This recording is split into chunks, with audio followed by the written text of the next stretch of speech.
Halo Sobat Perpus, kembali lagi di tutorial database edisi Sage Journal. Sobat Perpus, masih ingat keseruan menjelajahi artikel publikasi di Sage Journal bagian 1? Sekarang, Linpus akan mengajak Sobat Perpus untuk menjelajah Sage Journal lebih dalam lagi. Pada video bagian 2 ini, kita akan mempelajari pencarian lanjutan yang lebih spesifik, serta menjelajahi fitur-fitur untuk memudahkan pencarian publikasi yang Sobat Perpus inginkan. Yuk, kita mulai petualangannya! Jika sebelumnya Sobat Perpus sudah mempelajari mengenai basic search dalam mencari publikasi di Sage Journals, kali ini Sobat Perpus akan melakukan pencarian lebih spesifik dengan fitur Advanced Search. Dimulai dengan membuka halaman Advanced Search dan Sobat Perpus bisa langsung menulis kata kunci pada kolom pencarian. Pencarian ini bisa Sobat Perpus batasi pada beberapa pilihan, yaitu All Content, Title, Author, Keyword, Abstract, maupun Abbreviation.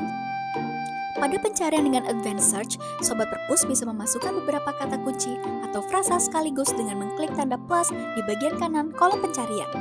Sobat Perpus juga bisa menggunakan kata hubung atau Boolean operators berupa and, or, dan not dalam kolom pencarian. Sebagai catatan, operator Boolean cukup peka terhadap pemakaian huruf besar kecil sehingga Sobat Perpus juga harus memperhatikan hal tersebut saat melakukan pencarian. Sobat Perpus juga bisa menambahkan tanda kurung jika diperlukan dalam pencarian dengan menggunakan lebih dari satu operators booleans. Untuk pencarian authors, penggunaan operator boolean digunakan dengan memisahkan nama author menggunakan boolean n atau or. Boolean n akan mencari konten yang ditulis bersama oleh penulis atau co-author, sementara or akan menghasilkan konten yang ditulis oleh salah satu penulis. Fitur Advanced Search juga mengizinkan Sobat Perpus untuk mencari dengan kata kunci berupa frasa dengan menambahkan tanda petik 2 pada kata kunci yang dimasukkan. Tanpa adanya tanda petik 2, maka hasil akan menampilkan semua artikel yang mengandung kata kunci. Fitur selanjutnya untuk menuliskan kata kunci yang lebih akurat adalah wildcard yang akan menggunakan tanda tanya serta tanda asterik pada kata kunci yang dimasukkan untuk mencocokkan kumpulan karakter apapun, akan tetapi tanda ini bisa digunakan pada karakter terdepan dari kata kunci yang dimasukkan. Setelah kata kunci sudah dimasukkan, Sobat Perpus bisa membatasi hasil pencarian dengan menuliskan nama jurnal pada kolom Publish In. Tanggal publikasi yang bisa dipilih sesuai kebutuhan seperti all dates jika ingin hasilnya untuk semua waktu, within the last untuk publikasi yang dipublikasikan sekian waktu terakhir, atau custom range yang memungkinkan Sobat Perpus untuk mengisi jangka waktu publikasi. Sobat Perpus juga bisa membatasi hasil pencarian berdasarkan tipe aksesnya, apakah akan semua konten ditampilkan atau hanya konten-konten dengan free access, ataupun pada konten yang hanya bisa diakses secara penuh. Setelah semua opsi dipilih, maka Sobat Perpus tinggal klik search untuk memunculkan hasil pencarian. Pada halaman hasil pencarian, Sobat Perpus masih bisa untuk menyortir hasil pencarian berdasarkan tipe artikel, subjek, serta tahun publikasi. Di sampingnya juga tertera jumlah artikel yang dihasilkan pencarian sesuai dengan tipenya. Untuk melihat artikelnya, Sobat Perpus bisa klik pada judul artikel atau bisa hanya dengan membaca abstrak pada preview abstract.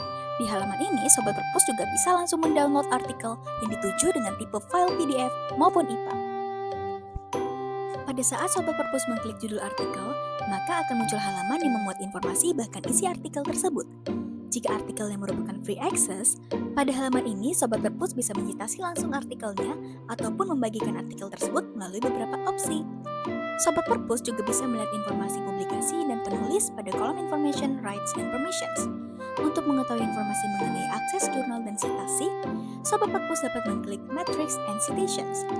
Pada halaman hasil ini juga diberikan fitur untuk melihat gambar ataupun tabel yang ada di dalam artikel. Sobat Perpus bisa langsung melihatnya tanpa perlu scroll artikel sampai akhir. Kalau fitur Advanced Search untuk mencari artikel secara spesifik, maka fitur selanjutnya adalah fitur untuk mencari nama jurnal sesuai kebidangan ilmu yang spesifik, yaitu fitur Browse by Discipline. Sobat Perpus bisa mempersempit pencarian jurnal berdasarkan disiplin keilmuan tertentu dengan cara mengklik Browse by Discipline. Kemudian, Sobat Perpus bisa memilih disiplin ilmu yang dituju dan memilih subjek yang sesuai. Setelahnya, Sobat Perpus bisa langsung mengklik Browse Journals untuk melihat hasil pencarian. Pada halaman hasil, Sobat Perpus masih bisa mempersempit hasil pencarian dengan memilih opsi akses ataupun inisial judul jurnal. Hasil yang ditampilkan hanya 10 item per halaman, sehingga untuk melihat hasil lain, Sobat Perpus harus klik angka yang ada di bawah hasil pencarian. Angka tersebut bermakna jumlah halaman yang disesuaikan dengan banyaknya jurnal sesuai hasil pencarian.